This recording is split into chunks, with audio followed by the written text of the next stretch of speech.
अस्सलाम वालेकुम second year students. मैं हूं अब्दुल रज़ाक और सेकेंड ईयर फिजिक्स में चैप्टर नंबर 14 इलेक्ट्रोमैग्नेटिज्म के अंदर हमने प्रीवियसली गैल्वानोमीटर को डिस्कस किया था। आज हम ये सीखेंगे कि हम गैल्वानोमीटर में क्या मॉडिफिकेशंस करें तो वो एक एम मीटर में तब्दील हो जाता है। सो डिटेल डिस्कशन के लिए हम अपने वाइट बोर्ड की तरफ चलते हैं। डियर स्टूडेंट्स, आज का हमारा टॉपिक है एम मीटर। सबसे पहले हम इसका इंट्रोडक्शन दे देते हैं। इंट्रोडक्शन में हम ये बताएंगे कि ये जो वर्ड है एम मीटर, ये दो अल्फाज से मिलकर बना है, एम्पेयर प्लस मीटर। और एम्पेयर किसका यूनिट है? ये करंट का यूनिट है। सो दैट मीन्स एक ऐसा डिवाइस जो क्या करता है, a device that measures current is called ammeter. एक ऐसा डिवाइस जो कि करंट को मेजर करता है उसे हम एमीटर कहते हैं। नेक्स्ट हेडिंग होगी वर्किंग प्रिंसिपल की। इसका वर्किंग प्रिंसिपल सेम वही है जो कि गैल्वानोमीटर का है, that means torque generated in a current carrying coil placed in an external magnetic field. और हमने गैल्वानोमीटर में पढ़ा था कि हम कॉस अल्फा को मैग्नेटिक फील्ड रेडियल बना के हमेशा के लिए 1 कर चुके हैं। सो इसलिए torque is equal to NIAB। ये क्या है? ये एमीटर का वर्किंग प्रिंसिपल है। अब हम नेक्स्ट चलते हैं हेडिंग के ऊपर, कंस्ट्रक्शन एंड वर्किंग। इसमें हम लिखेंगे अ galvanometer is converted into an ammeter when a small shunt resistance is connected in parallel with the galvanometer. So galvanometer के साथ पैरेलल में एक स्मॉल रेजिस्टेंस ऐड करने से वो गैल्वानोमीटर करंट डिटेक्टिंग डिवाइस से करंट मेजरिंग डिवाइस एमीटर में तब्दील हो जाएगा। अब यहाँ पे जो वर्ड यूज हुआ है शंट, इसका मतलब क्या है? इसका मतलब होता है अल्टरनेटिव पाथ जहां पे डाइवर्जन की जा सके। फॉर एग्जाम्पल, अगर कोई रेलवे की मेन लाइन हो इस तरह से और उसके ऊपर कोई कार्गो ट्रेन जा रही है, कोई मालगाड़ी जा रही है, और इसके पीछे से आती हुई एक और हाई स्पीड ट्रेन ने इस मालगाड़ी को यहाँ पे क्रॉस करना है, तो आप क्या करते हो? आप इस मालगाड़ी को एक साइड में शंटिंग लाइन के ऊपर उतार लेते हो। तो इस तरीके से जब मालगाड़ी यहाँ पे आके इस जगह के ऊपर रुक जाती है तो जो ये पीछे से आने वाली ट्रेन है ये मेन लाइन से क्रॉस कर जाती है। सो इस तरीके से जो शंटिंग लाइंस हैं वो ऑल्टरनेटिव पाथ प्रोवाइड करती हैं रेलवे के ऑपरेशंस के अंदर। तो शंट का मतलब क्या हुआ? इसका मतलब हुआ एक ऑल्टरनेटिव पाथ। सो अब हमने गैल्वानोमीटर को किस तरीके से एमीटर में कन्वर्ट करना है, इसके लिए हम यहाँ पे शो करते हैं कि लेट से ये एक गैल्वानोमीटर है, सिंबॉलिकली रिप्रेजेंट किया जा रहा है, और इस गैल्वानोमीटर की जो फुल स्केल डिफ्लेक्शन के लिए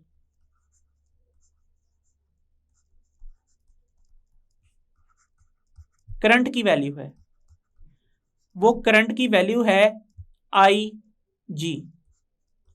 एक्सप्लेनेशन की गर्ज से मैं कहता हूं कि लेट से फुल स्केल डिफ्लेक्शन का करंट 1 मिली एम्पेयर है या फिर 0.001 एम्पेयर है। सो जैसे ही ये करंट 1 मिली एम्पेयर इस गैल्वानोमीटर से पास करता है तो ये जो गैल्वानोमीटर की नीडल है ये फुल स्केल डिफ्लेक्शन पे आ जाती है। दैट मीन्स इसकी नीडल यहाँ से पॉइंट आउट करती है किस तरह? फुल स्केल के ऊपर 30 डिग्री के ऊपर। और इस गैल्वानोमीटर की जो रेजिस्टेंस है, that means resistance of the coil of galvanometer, उसको हम RG से डिनोट कर रहे हैं और समझाने की गर्ज से उसकी वैल्यू मैं फिलहाल 100 एम्पेयर सपोज कर रहा हूं। अब ये गैल्वानोमीटर क्या करेगा, ये 1 मिली एम्पेयर के करंट के पैसेज के ऊपर ही फुल स्केल डिफ्लेक्शन शो कर देगा। लेट्स से ये दो टर्मिनल्स हैं A एंड B, ये दोनों टर्मिनल्स आप किसी सर्किट में कनेक्ट करते हो और इन दोनों टर्मिनल्स के अक्रॉस एक करंट I फ्लो करता है इस गैल्वानोमीटर के अक्रॉस, जिसे आपने अभी एमीटर में तब्दील करना है। और लेट्स से ये करंट मैं कहता हूं 1 एम्पेयर है, तो करंट I किसको डिनोट करेगा, ये डिनोट करेगा रेंज ऑफ M मीटर को, और समझाने की गर्ज से इसकी वैल्यू 1 एम्पेयर या फिर 1 इंटू 1 एम्पेयर या फिर 1 इंटू 10⁻0 एम्पेयर या फिर 0 की जगह पे -3 एम्पेयर लिख लेते हैं। इससे 1 एम्पेयर इंटू 10⁻3 इंटू 10⁻³ एम्पेयर बन जाएगा और ये 1000 मिली एम्पेयर्स के इक्वल होगा। सो हमें एक ऐसा एमीटर चाहिए जो कि क्या करे, जो कि 1000 milli ampere that means 1 ampere को मेजर कर सके। सो अब प्रॉब्लम यह है कि यहाँ जो गैल्वानोमीटर है वो गैल्वानोमीटर तो सिर्फ 1 मिली एम्पेयर करंट ही अपने अंदर से पास करवा सकता है। दैट मीन्स ये IG है जिसकी वैल्यू हमने 0.001 एम्पेयर सपोज की हुई है। तो अगर इसकी वैल्यू इतनी सपोज्ड है तो हम इसमें से 1000 मिली एम्पेयर या 1 एम्पेयर तो पास नहीं करवा सकते। उससे ये जो नीडल है ये फुल स्केल को क्रॉस करके आगे चली जाएगी और हो सकता है कि टूट जाए। इसलिए हम क्या करते हैं, यहाँ पे इस करंट को एक और ऑल्टरनेटिव पाथ प्रोवाइड करते हैं इस तरह से। इस ऑल्टरनेटिव पाथ के ऊपर हम एक और रेजिस्टेंस ऐड करते हैं जिसे शंट रेजिस्टेंस कहते हैं। ये RS है और जो गैल्वानोमीटर की रेजिस्टेंस है उसे हम RG से डिनोट कर रहे हैं। प्रैक्टिकल कॉपीज के अंदर इसको कैपिटल G से भी डिनोट किया है। अब जो करंट यहां से फ्लो कर रहा है वो क्या है, वो है IS, that is shunting current IS। सो ये हमारा कॉमन पॉइंट है जहां से करंट दो हिस्सों में डिवाइड हो रहा है और इस पॉइंट को मैं पॉइंट P का नाम दे देता हूं। और लेट से मैं ये कहता हूं कि अगर यहाँ पे इनकमिंग करंट 1 एम्पेयर है और सिर्फ 0.001 एम्पेयर गैल्वानोमीटर से पास कर सकता है, तो बाकी 0.999 एम्पेयर कहां से पास करना है, वो शंट रेजिस्टेंस से पास करना है ताकि गैल्वानोमीटर के अक्रॉस उतनी ही रेजिस्टेंस, ताकि गैल्वानोमीटर के अक्रॉस उतना ही करंट फ्लो करे जितना उसके फुल स्केल डिफ्लेक्शन के लिए चाहिए। क्योंकि उससे ज़्यादा फ्लो करेगा तो फायदा कुछ नहीं होगा, हमारी जो नीडल है वो स्केल से आगे चली जाएगी। सो अब हमें यहाँ पे कुछ ऐसा करना है कि हर 1 एम्पेयर में से 0.999 एम्पेयर शंट से पास करे और 0.001 एम्पेयर जो है वो कहाँ से पास करे, वो गैल्वानोमीटर से पास करे। तो इसके लिए हमारी क्या रिक्वायरमेंट्स हैं वो देख लेते हैं। हमारा नेक्स्ट स्टेप होगा अप्लाई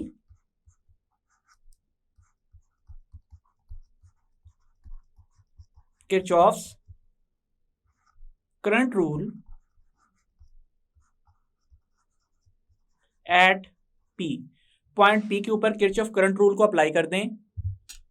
किरचॉफ करंट रूल की स्टेटमेंट क्या है, sum of all the currents across a common point और नोड इज इक्वल टू 0। इसमें वो करंट जो toward a common point flow करते हैं उनको हम पॉजिटिव लिखते हैं। जैसे कि हमारे केस में ये current I towards the common point P flow कर रहा है इस डायरेक्शन में।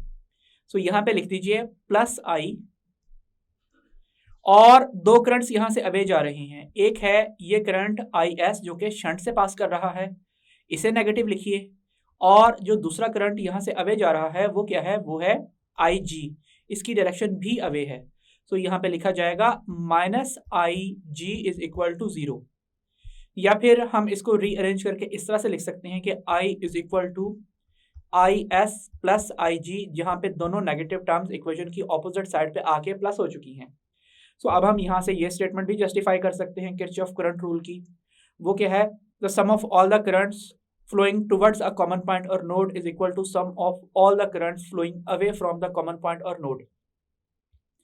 इस इक्वेशन में ये जो करंट I है, जैसे कि हम जानते हैं कि ये रेंज ऑफ एमीटर है, और जो I है ये क्या है, ये है फुल स्केल डिफ्लेक्शन का करंट, और जो IS है वो शंट रेजिस्टेंस से गुजरने वाला करंट है और आमतौर पे हमारे लिए सबसे मुश्किल IS को डिटरमिन करना होता है। इसलिए हम इस इक्वेशन से IS फाइंड कर लेते हैं ताकि हम फर्दर इसको किसी और इक्वेशन में पुट कर सकें। तो IG को हम वापस वहीं पे ले जाते हैं। इक्वेशन बन जाएगी I minus IG is equal to IS, या फिर IS is equal to I minus IG। अब फर्दर हम ये बात बताएंगे, for parallel combinations all voltages are equal. इस बात का क्या मतलब हुआ कि अगर हम इस सर्किट में गैल्वानोमीटर के अक्रॉस एक वोल्टमीटर लगाएं तो जो रीडिंग इस गैल्वानोमीटर के अक्रॉस आएगी वही रीडिंग यहाँ पे इस गैल्वानोमीटर के अक्रॉस भी आएगी, जो हम शंट रेजिस्टेंस के अक्रॉस कनेक्ट करेंगे इस तरह से। क्योंकि कनेक्शन पैरेलल है इसलिए ये दोनों वोल्टेजेस की रीडिंग सेम होंगी। सो यहाँ पे हम इसी सीक्वेंस से लिख देंगे कि जो VS की वैल्यू है और जो VG की वैल्यू है ये दोनों वोल्टेजेस इक्वल हैं। अब आप कहिए कि चूंकि ओहम्स लॉ के मुताबिक V is equal to IR होता है, इसलिए यहाँ पे जब हम VS की जगह पे सब्स्टिट्यूशन करेंगे तो ये इक्वेशन बन जाएगी IS RS is equal to IG RG। इस इक्वेशन को हम इक्वेशन नंबर 1 का नाम दे देते हैं। यहाँ से हम ज़रा RS और RG की रेशियोज डिस्कस कर लेते हैं।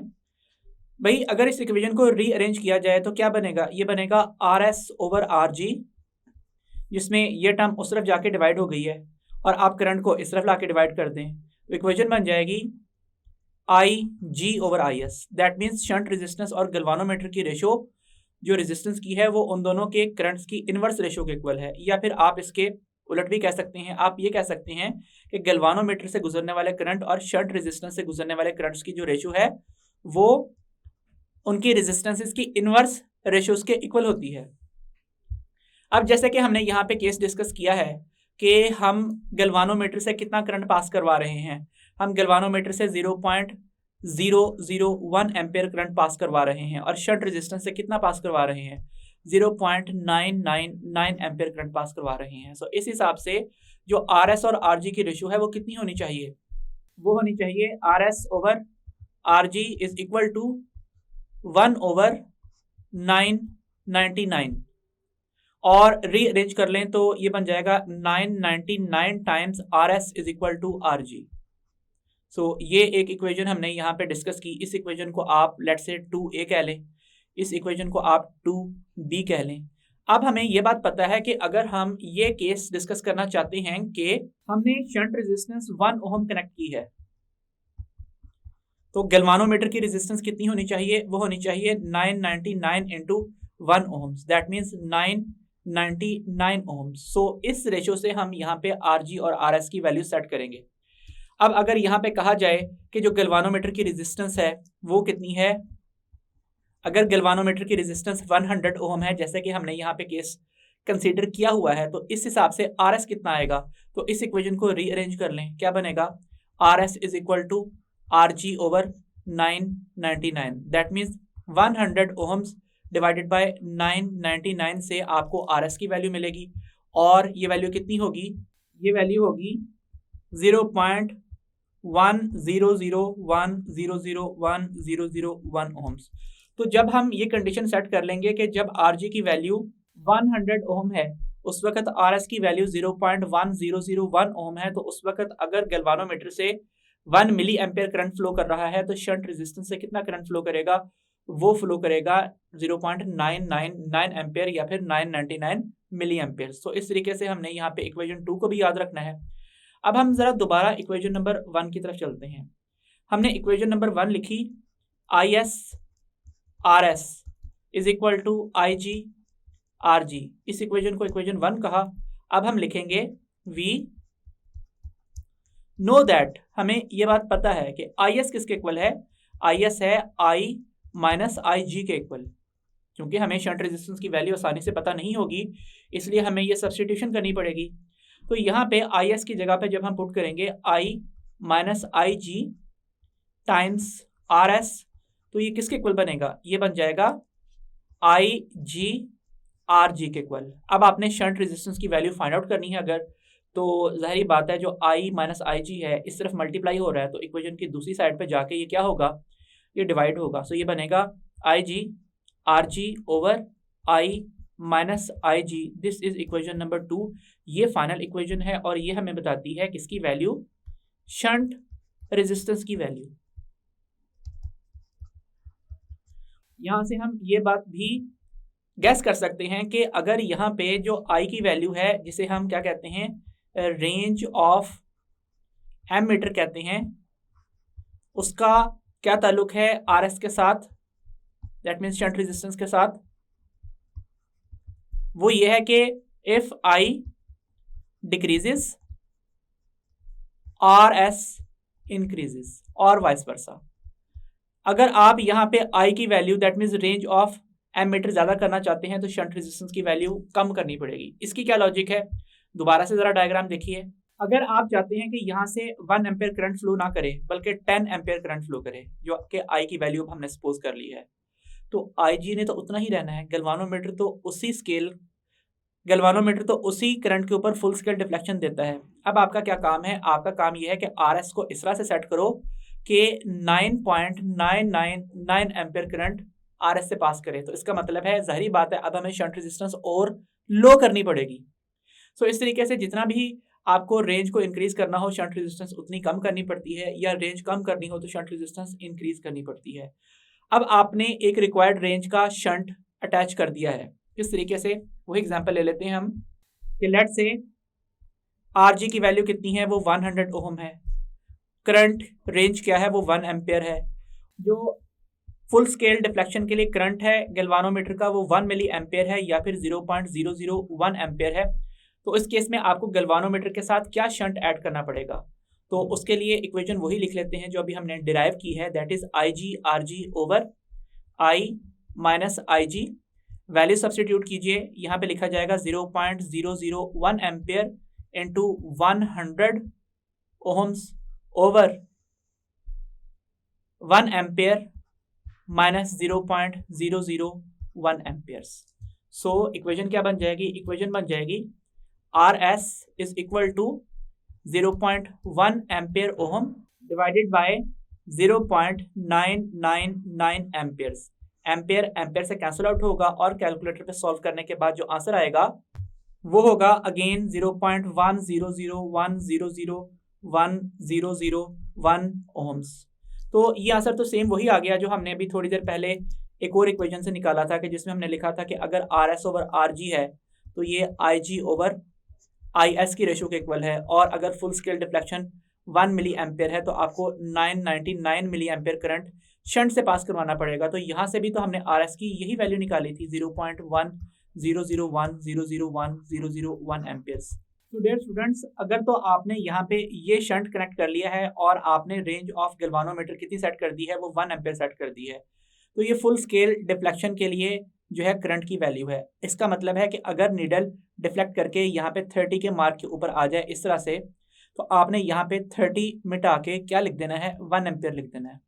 इसी तरीके से यहाँ पे एक मिड पे लाइन लगाएंगे और इधर लिख देंगे 0.5 एम्पेयर्स, और फिर यहाँ पे मजीद डिविजन्स होंगी 1 2 3 4 एंड 1 2 3 4। तो जाहिर बात है कि यहाँ पे एक छोटी डिवीजन 0.1 एम्पेयर को शो करती है।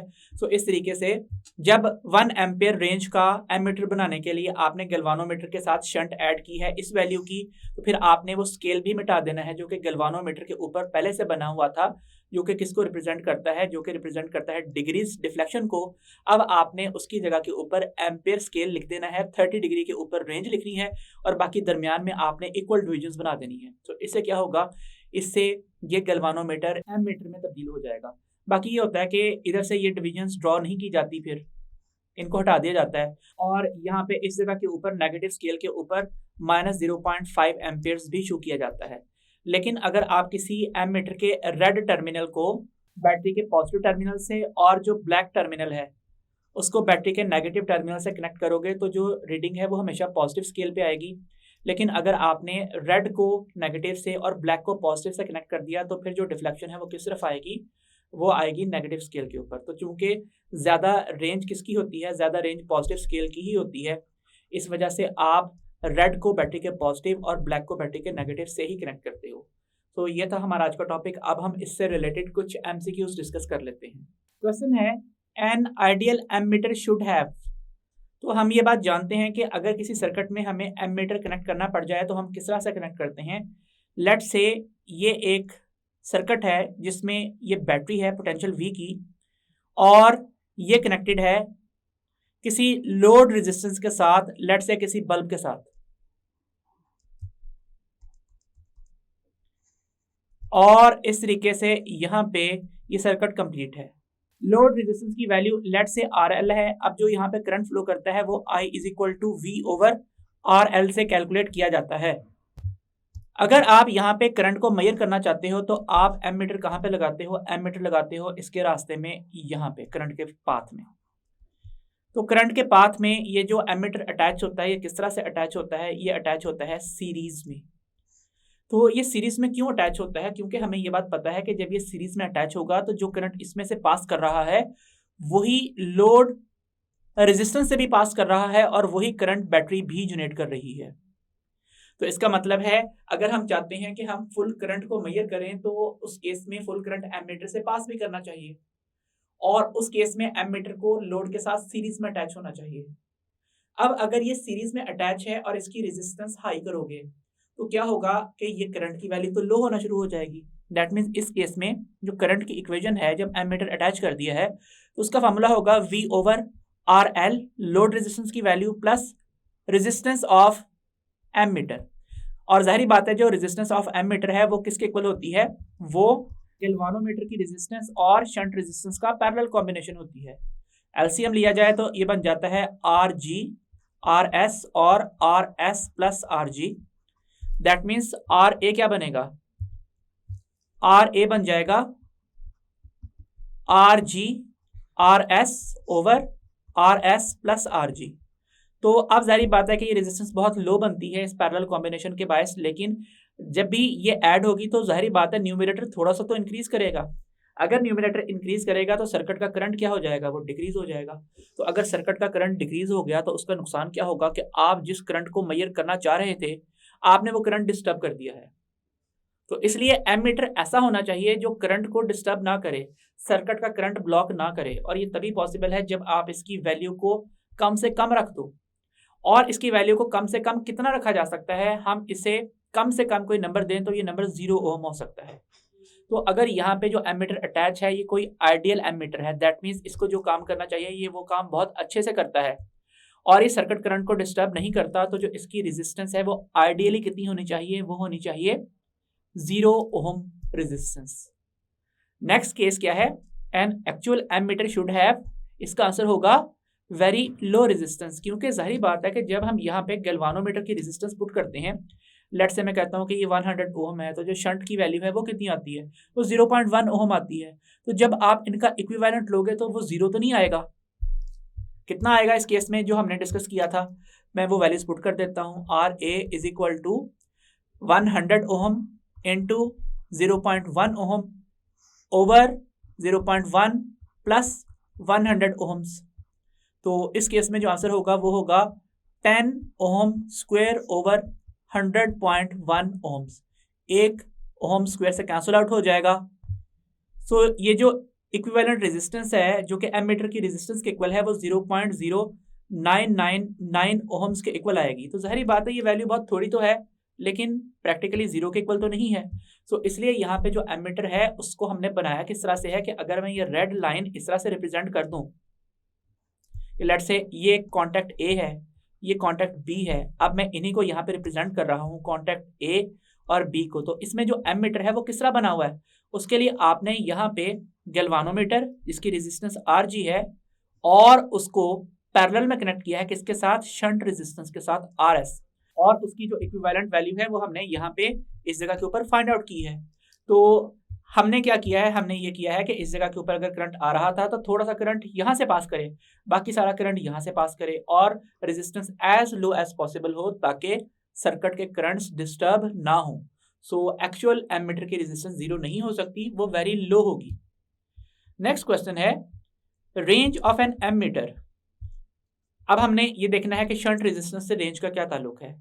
जो रिलेशन है वो है R S is equal to I G R G over I minus I जी।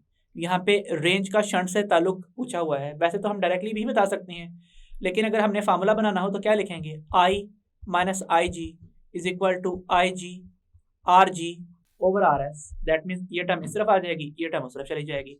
ये टर्म इक्वेशन की दूसरी साइड पे ले आए तो करंट का फार्मूला बन जाएगा I G R G over R S plus I जी।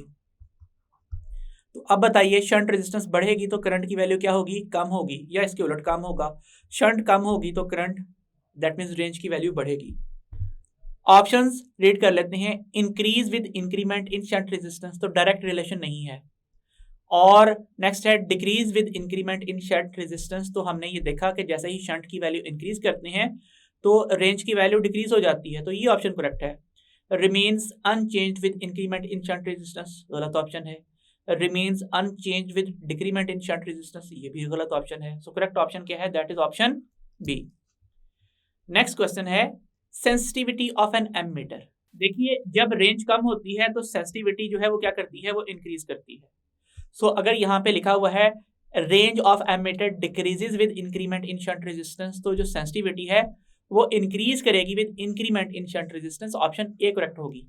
दोबारा से बता देता हूं कि अगर आप शंट रेजिस्टेंस की वैल्यू को इंक्रीज करते हो तो रेंज की वैल्यू क्या करेगी, डिक्रीज करेगी। और जब रेंज डिक्रीज करती है तो सेंसिटिविटी क्या करती है, वो इंक्रीज करती है। So that is option A, इसको हम टिक कर चुके हैं।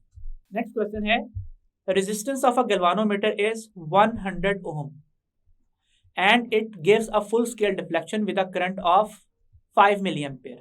So milli prefix है जिसकी जगह पे हम 10⁻³ लिख सकते हैं। A shunt resistance of 0.5 milli ohm, that means RS की वैल्यू क्या है, यह है 0.5 milli ohms या फिर 0.5 into 10⁻³ ohms is connected in parallel to galvanometer to convert it into an ammeter, what must be its range. तो I आपसे पूछा गया है, बेसिक रिलेशन वही है, R S is equal to I G R G over I minus I G, cross multiply कर दें इस तरह से, तो ये बन जाएगा I minus I G is equal to I G R G over R S, या फिर I is equal to I G R G over R S plus I G, या फिर I is equal to I G common साथ लिखा जाएगा bracket में are G over R S plus 1। तो आगे आप इसका एलसीएम भी ले सकते हैं या डायरेक्टली यहीं पे वैल्यूज पुट कर लीजिए। आई जी की वैल्यू कितनी है, वो है 0.005 एम्पेयर्स। आर जी कितना है, आर जी है 100 ओहम। शंट की वैल्यू कितनी है, वो है 0.5 इंटू 10⁻³ ओहम्स। सो यहाँ पे ओहम और ओहम कैंसिल आउट हो जाएंगे, प्लस करना है आपने 1 के साथ। सो आई की वैल्यू है 0.005 एम्पेयर्स और साथ ये 100 है और 10⁻³ ऊपर आ जाएगा, क्या बनेगा 10⁻² इंटू 10⁻³ ओवर 0.5। 0.5 को भी 5 इंटू 10⁻⁻1 लिख लीजिए और नेक्स्ट स्टेप में आप इस -1 को न्यूमरेटर में ले जाइए इस तरह से और साथ कर दीजिए +1। So I is equal to 0.005 amperes और यहाँ पे लिखा हुआ है 10⁻5 इंटू 10/5 प्लस 1। सो इसको काट दीजिए, ये बनेगा 2 और क्या बन रहा है, ये बन रहा है 5 इंटू 10⁻³ एम्पेयर्स और साथ 2 है और साथ 10⁻5 है और साथ है +1। सो इसको कैलकुलेटर पे सॉल्व कीजिए, आंसर होगा, हम ये बात जानते हैं कि I की वैल्यू क्या लिखी जाएगी 5 इंटू 10⁻³ एम्पेयर्स और साथ 2 इंटू 10⁻5 को क्या लिखेंगे, उसे लिखेंगे 1 2 3 4 5 जीरोस के साथ +1। तो क्या होगा, ये लिखा जाएगा 5 इंटू 10⁻³ एम्पेयर्स इंटू 200,001 और फर्दर सॉल्व करेंगे तो किस तरह से सॉल्व होगा, ये बनेगा I इज इक्वल टू 1 को 5 से मल्टीप्लाई करें तो 5 आता है, बाकी जीरोस एज इट इज आएंगे 4 जीरो, और जब हम 5 को 2 से मल्टीप्लाई करेंगे तो क्या होगा, वो इस तरह से लिखा जाएगा और साथ होगा 10⁻³ एम्पेयर्स। अब डेसिमल को आप 3 प्लेसेस लेफ्ट पे मूव करते हैं तो आंसर होगा 1000.005 एम्पियर्स। तो ये ऑप्शन कौन सा है? ये ऑप्शन है ऑप्शन सी। तो डियर स्टूडेंट्स, आपको यहाँ पे कैलकुलेटर के बजाय जो मैनुअल सोल्यूशन है वो इसलिए बताता हूँ कि आपने किसी भी प्रोफेशनल डिग्री में एडमिशन लेना है जब एफएससी के बाद, तो उस वक्त एंटी टेस्ट होना है और किसी भी एंटी टेस्ट में कैलकुलेटर अलाउड नहीं होता। तो जो भी ऐसे क्वेश्चन हैं जिनमें डेटा सिंपल होता है और मैनुअली सॉल्व हो सकता है, तो हमें कोशिश करनी चाहिए कि हम उसको विदाउट कैलकुलेटर सॉल्व करने की प्रैक्टिस करें, ताकि ये ना हो कि एफएससी के बाद सिर्फ हमारे पास कोई 1 या 2 महीने का टाइम हो जिसमें हम प्रैक्टिस कर सकें, बल्कि हमने पूरे एफएससी में इसकी प्रैक्टिस की हो। तो ये था हमारा आज का टॉपिक। आई होप आपको समझ में आया होगा। डियर स्टूडेंट्स, आज हमने ये बात सीखी कि किस तरीके से गैल्वानोमीटर को एमीटर में कन्वर्ट करके हम करंट डिटेक्शन से करंट मेजरमेंट की तरफ जाते हैं। अंटिल द नेक्स्ट लेक्चर, खुदा हाफिज।